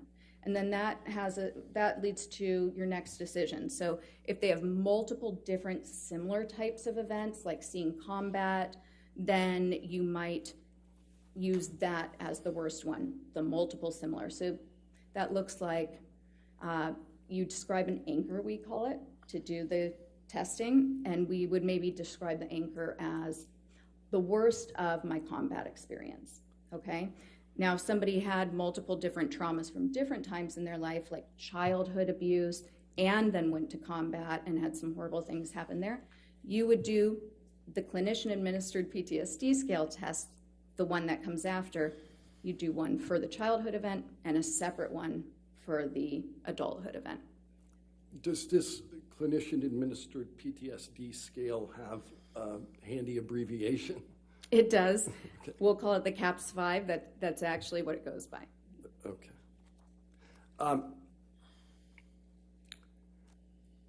How common is the use of the MMPI-2 in your profession? The MMPI-2 is actually the most commonly used assessment worldwide by mental health professionals and in forensic settings for the court. Why'd you use it? I used it for that purpose and for its excellent validity in those settings across genders, across ethnicities, for different reasons. And when I keep saying validity, by the way, what I mean is accuracy, and I'll try to work that in. But then also for detecting the accuracy with which a person reports PTSD. Okay. Is that scaled in some way? I'm sorry, what was that? Does that make use of a scale in some way? The MMPI-2, do you mean specifically for PTSD? Yes. There's actually a combination of scales you want to look for. You would never make the diagnosis just based on one scale alone, or even on the test alone. You'd integrate other data. How did you administer the MMPI-2 to Ms. Hurd? I provided her the test on an iPad. She essentially had her own little desk area and then an iPad. She hits start, it provides her with the instructions, and then it gives her 567 statements in order. For each one, she taps true or false. What did you learn about Ms. Hurd from the results of the MMPI-2? Quite a bit. I wrote up a 25-page interpretation outline. It has numerous scales. So one of the reasons I like this measure so much is that it can tell you so much about multiple different traits and tendencies and mental issues. One of the primary things I learned was that she had a very sophisticated way of minimizing any personal problems. I also learned that she tends to, there were a number of characteristics that were consistent with the eventual diagnoses, but some of the primary characteristics, and I'm going to try to condense 25 pages here, were essentially externalization of blame, tending to have a lot of inner hostility that is attempted to be controlled, a tendency to be very self-righteous, but to also deny that self-righteousness and to judge others critically against these sort of high standards for moral value, but also to deny doing that, essentially to claim that one is very non-judgmental and accepting and yet very full of rage, really. And these aren't facts, but her scores essentially correlated. So they were consistent with other people who obtained these scores who have been shown through many studies to have these very specific traits. So externalization of blame, a lot of inner anger and hostility, sometimes that anger among these groups with similar scores, these people might have that anger kind of explode out at times. They tend to be very passive-aggressive. They may be self-indulgent, very self-centered. They could use manipulation tactics to try to get their needs met, very needy of attention, acceptance, approval. They tend to distance people who are close to them. Initially, they may seem very charming. They're very socially sophisticated, actually. That was a major component on there. They have a capacity to kind of offer some of their faults, but in a way, but only the ones that people think of lightly and can all relate to. And so they can present as very fair and balanced, but in actuality, they really might be very judgmental of others and unaware of problems in their behavior and their thinking.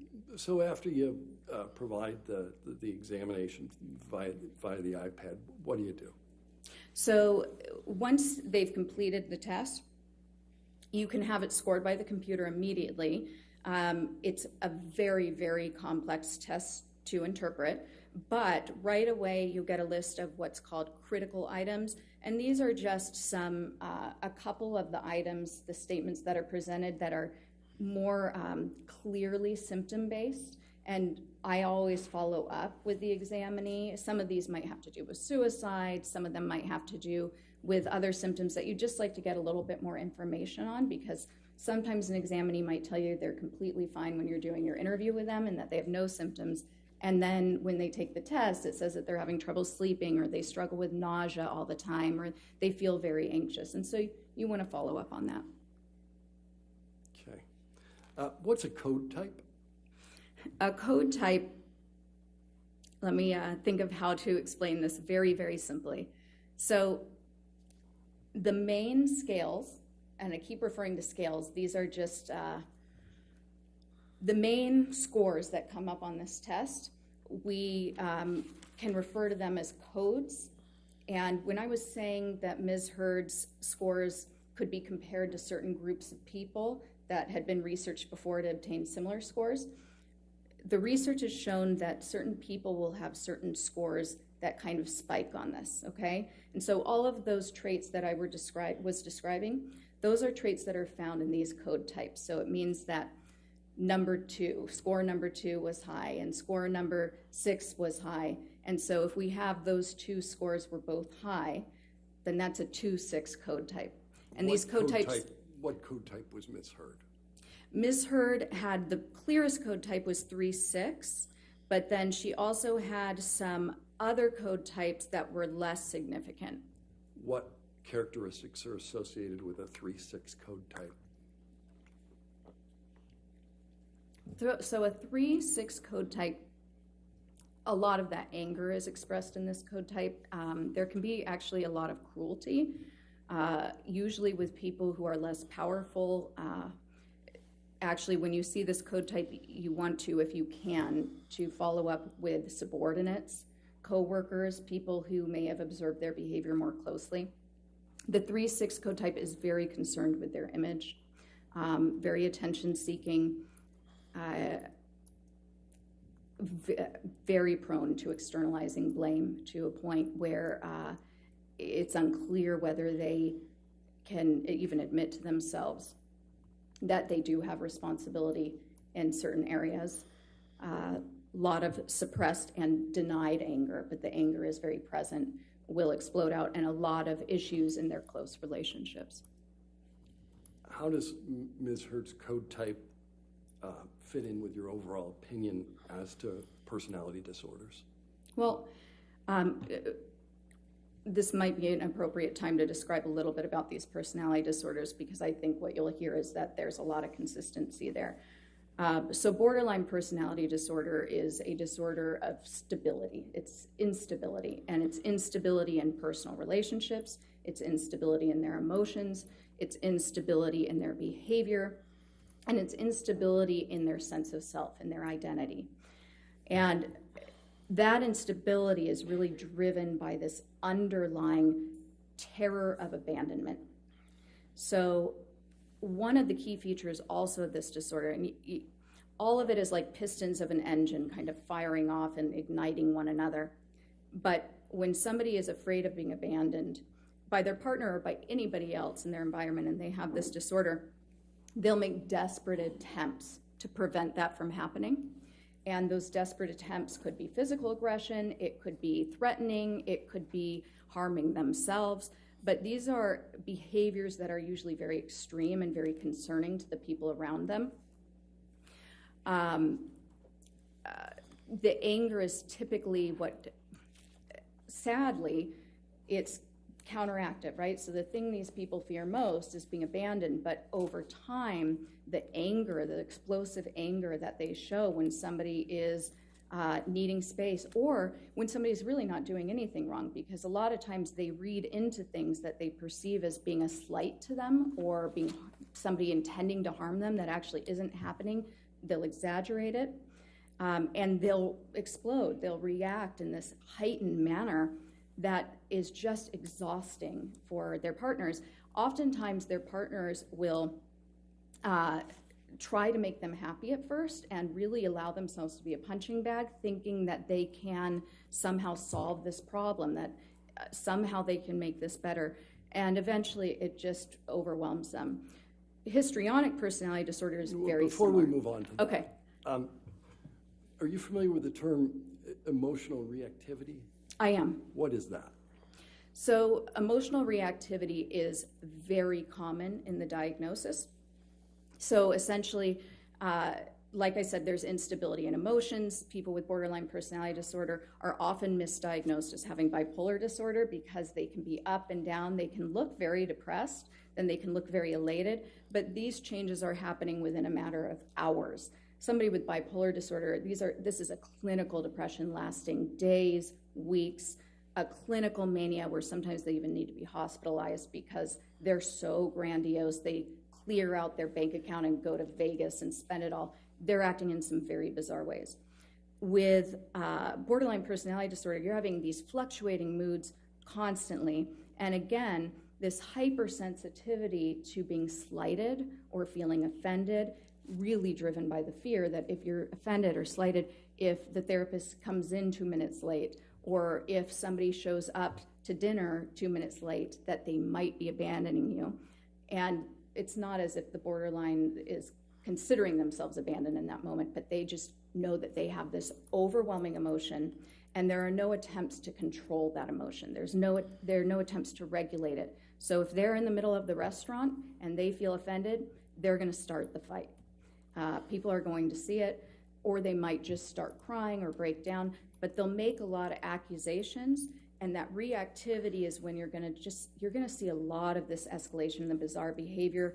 They can react violently, they can react aggressively, they will often physically prevent their partner from trying to leave if their partner wants to get space from all of this intense emotion, and oftentimes they will be abusive to their partners in these situations. Sometimes they'll physically restrain them from leaving and become injured that way, but also people with borderline personality disorder, it seems to be a predictive factor for women who implement violence against their partner.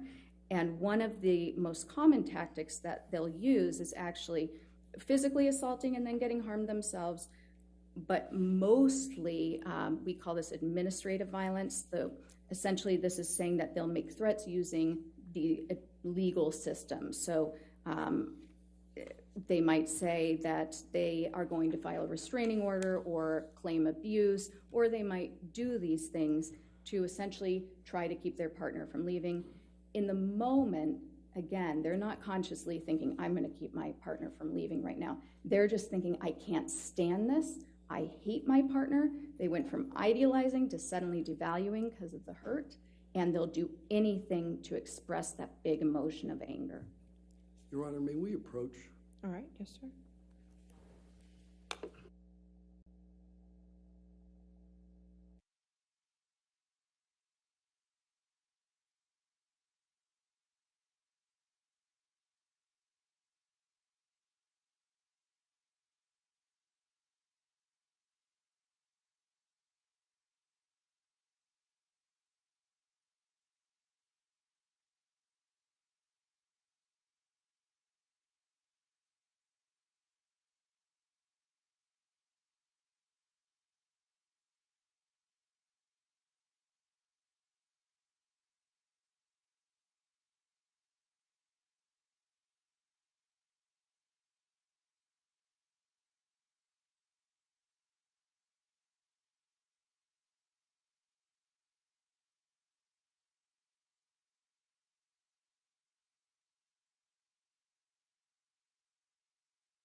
Okay. You indicated you were talking about emotional reactivity. What, if any, emotional reactivity did you observe in your review? And let's do this one at a time. Okay. So there were a couple indications to me. First, I can sort of think about it with the treatment records. So particularly Dr. Cohen-Connell's, am I getting the name right? I feel like for some reason in my mind I might have just reversed it. But Dr. Cohen's records, I did reverse it. He actually refers to this reactivity quite a bit and to Ms. Heard's temper, and that temper, it's often branded, or being hot-headed, is really characteristic of borderline personality disorder, as is their very charming, personable nature. This is a disorder of contradictions. In Nurse Filati's notes, I thought there was something interesting. She references a night when they're out to dinner, I believe in London, and she provided positive reinforcement to Ms. Heard because Ms. Heard had been disappointed by a mistake made by the server, and it sort of references how previously she might have criticized the server or become upset by that, and that she didn't this time, and so that had been some sort of a step forward. And there was also an indication, actually, in Dr. Hughes's. Dr. Hughes is a forensic psychologist who had been appointed by Ms. Heard to conduct as an evaluation as well. In Ms. Hughes's interview of Ms. Heard disclosed that she had cut her arm in the past, which is a typical reactive type thing somebody with this diagnosis can do. It's one of the symptoms.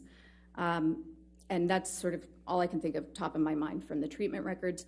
Moving into some of the declarations or deposition testimony, what struck me was Ms. Raquel Pennington's testimony. She's a former friend of Ms. Heard's, and she told a story about, I suppose, they were shopping for Thanksgiving accoutrements, something to prepare for Thanksgiving, and Ms. Heard struck her in the face, sort of out of the blue, which is I thought was interesting because that is one of those signs of borderline personality disorder where if a friend or a loved one isn't meeting your needs in that moment, people with borderline personality disorder can be very caring in their relationships as long as their needs are being met. They feel that their needs should be met when they want them met at a specific level, and if they're not, then that anger, that sense of harm, causes them to react. So the striking Ms. Pennington's report in the declaration or the testimony, I thought was pretty consistent. And then Ms. Heard's own self-descriptions. Okay, I'm going to ask you a question about. Sure. You indicated Ms. Pennington was a former friend of Ms. Heard. Is there a relationship between borderline personality disorder and intimate relationships?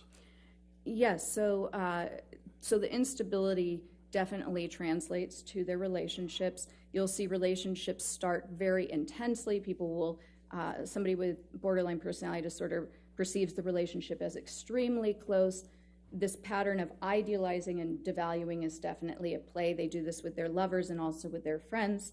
And so this might be the perfect person, their perfect soulmate friend, perfect soulmate partner, and their engagement in the relationship is very alluring, very charming to the other person. And so initially, everything seems great. But what occurs is that reality sets in. People are not perfect, even when we have a lot in common with them. Whereas most of us can accept somebody as a whole, somebody who has a little bit of flaws, and still think this is my great friend who always constantly running late for dinner. The person with borderline personality disorder, things are in these extremes, this black and white, we call it splitting. And so that person goes from being idealized, the perfect person, to dumpster. They are totally devalued. They are the worst friend. They don't care anything about me. I have better people around. And then there will be a repair because the person with this disorder does feel remorseful after they have these reactions, angry, tell their friend off. But over time, it wears away at these relationships. And so what you'll usually see is many, many transitions in their friendships over the years, people who have sort of fallen by the wayside, who were really very close-knit at one time, but there's not a lot of consistency in the long term. You'll also see that with their intimate relationships, many, many relationships, but none that are particularly long-term. How does borderline personality disorder relate to identity issues? So again, that instability also travels toward identity. And when I was describing personality earlier, I was talking a little bit about those traits we have that help us know who we are. When you have borderline personality disorder, that actually is not something you understand. So people with this disorder actually take on the identity of the people they're spending time with because it's comforting. It's very uncomfortable to not know who you are. Some people with this disorder will describe a feeling of emptiness when they feel like they've been abandoned because now they don't know who they are in the world. And so when somebody with this disorder is going through that initial enmeshment phase with new people and they're idealizing them, they often will take on the identities of those people. So they may mimic them in a lot of ways. They might mimic the way they dress, their interests, the way they talk. And for this reason, the people around somebody with this disorder kind of from the outside may feel like, wait, I thought you were this way, now you're advocating for this, and this is your new main interest in life, or the thing you're throwing yourself into all completely. Music tastes might change, hobbies will change, the way they dress. Okay. In addition to borderline personality disorder, I understand that you diagnosed another personality disorder. What's that? So histrionic personality disorder, and these are really two sides of the same coin. They belong to the same cluster. We call these clusters. It's a way to organize personality disorders in that DSM. And this cluster is described as the personality disorders that are dramatic, erratic, and emotional. Okay, so unpredictable, but really having to do with emotions and relationships. They're very similar. Whereas I was saying that borderline personality disorder, a lot of the key features that you're going to notice are instability. When it comes to histrionic, a lot of the key features are going to be drama and shallowness. Similarly, with borderline personality disorder, there's this underlying drive of avoiding abandonment. With histrionic personality disorder, that underlying drive is to always be the center of attention. Because if you don't have that attention on you, it feels similarly to borderline personality disorder. You feel pretty empty, like you don't have that sense of being or of value, okay? So whereas borderline personality disorder might have more of the visible reactivity if somebody seems to be leaving, with histrionic personality disorder, what you're going to see is extreme discomfort with not being the center of attention, extreme efforts to be the center of attention, and when they feel that they're not the center of attention, you will see some strange things, making up stories to try to get attention, often taking on a victim or princess role. Those two roles in particular are pretty consistent, seeking caretaking. Borderline personality disorder is similar because with borderline personality disorder, these shifts of identity and the splitting, you might see somebody go from being, in the DSM it describes it as a needy supplicant of help, seeking the perfect caretaker, to suddenly being the avenger against injustice or thinking that their partner is a terrible person. With histrionic, what you'll see is somebody who wants to be the center of attention, has sort of that impressionistic speech, very flowery, very enthusiastic, but nothing's really being said. The moment your attention wears away, because they're so demanding for attention, that's when they might take the victim role or the princess role and even make up stories. Sometimes those stories are to bolster the victim role. Sometimes those stories are just to make them look more interesting or accomplished in their mind so that they can get respect and attention that way. Is there a relation between histrionic personality disorder and attractiveness? There is, strangely, and this is always one of the trickiest things to talk about because how is that a symptom? But characteristically, people with this disorder are very, very interested in looks, but more importantly, they utilize their looks to get that attention, to get that respect that they're seeking. And so this type of a personality might be flirtatious with everybody. Characteristically, they actually couldn't even be subtly, and when I say flirtatious, I'm not talking overtly sexy, but kind of inappropriately flattering. Sometimes they act in a kind of a girlish way to be cute and to engender attention. And this will even occur in their therapy relationships as a way to sort of avoid getting negative feedback or criticism. Oftentimes they'll bring the therapist gifts or be distracting if they engage in therapy because they just don't want any criticism. They want the therapist to like them.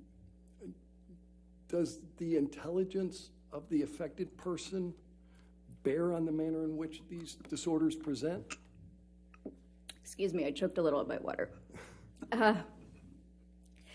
Yes, and I think one way to think about it that's probably a little more accurate than just intelligence is, in psychology, we would describe this more as sophistication. So street smarts, so to speak. The way, for instance, I've had many clients who have borderline personality disorder who are messy and really clearly suffering, and they might be difficult and all over the place and yell at you in the middle of a session, but it's so, it's not tailored. It's so much easier to work with because of that just openness and rawness of it, genuineness. Sometimes you'll have a more sophisticated presentation. There are 9 symptoms and only 5 have to be met. So there are a lot of different combinations and different ways it can present. And sometimes you'll have more of a petulant version of this where it really shows when you push the button and you're kind of, whoa, what was that? So somebody who's really productive, high-functioning, successful, and you get to know them and you think they're fantastic because they're so interested in you too, and you might not realize it, but they're mimicking you perfectly. So you're really just kind of falling in love with this new friend who is being you. But then all of a sudden, you say something that they think is offensive, and you can't, even in your wildest thoughts, understand how that could have offended somebody, but their reaction is so strong that you kind of buy into it. Gosh, maybe I did say something offensive, and you feel bad about it. So that sophisticated version, they can be a little bit more calculated in the way they present. They tend to kind of hit you where it hurts a little bit more, and they can be actually very, very destructive. What conclusions were you able to draw about Ms. Hurd's sophistication from her testing? Well, from her testing and from her presentation, she was very likable, but her testing in particular showed that she approached it in a manner that, remember I told you about those scales that are pretty neat. She approached it in a manner that very clearly minimized any psychological dysfunction, not just that, but really presented herself as free of any problems. And she did so in a way that was very, very sophisticated, not obvious, by responding to questions that most people might not notice were trying to detect that. How did you determine that?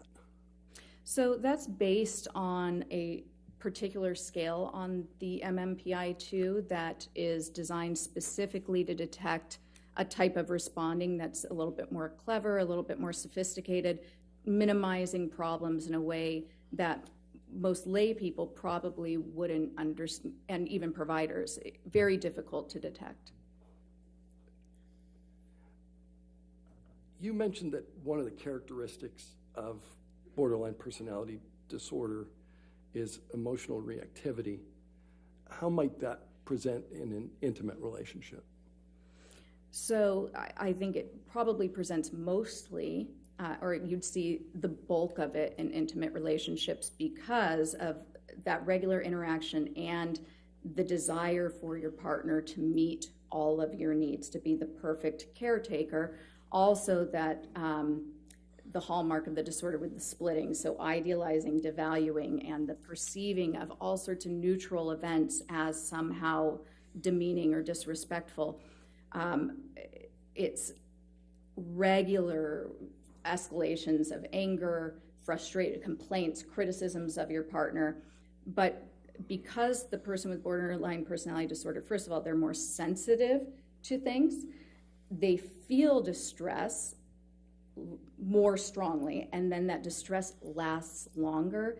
So these types of blow-ups go on forever, and they're very cyclic. It feels like you just can't get a resolution, and eventually the partner will try to leave, will want to leave to take a break. It wears them down, and that's when the borderline might explode and act very aggressively or violently to try to prevent them from leaving.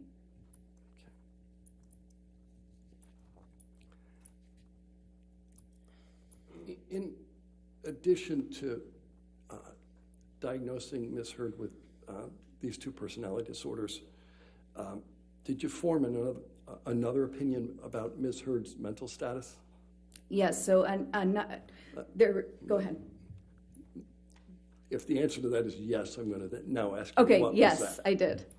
Okay, what is it? So in addition to looking for Ms. Heard's general mental status, any psychological issues that were present, I very specifically was assessing to determine whether post-traumatic stress disorder was present, and it was not. How do you know that? So first of all, from multiple information sources, right? So I was integrating the interview, my review of the data, the case records, other people's testimony, her treatment records. And then I also conducted, in addition to the MMPI-2 and looking at that data, I also conducted the clinician-administered PTSD scale, the CAPS-5, which is the gold standard PTSD assessment developed by the National Center for PTSD, shown to be valid, accurate for use not just with service members, but also with civilians, men, women, all genders, and also all ethnicities, and then also specifically for use in a courtroom setting. How do you conduct the CAPS-5? So the CAPS-5 is a standard interview. What that means is that it's an interview with very clear questions that are scripted, and you ask those same questions every time you test a person. So because you're doing that, you're actually taking something that would typically be kind of subjective, an interview with somebody, and you're making it more objective. When you ask those same questions in the same way every time somebody's assessed with this, now you can apply a scoring protocol and actually score their responses.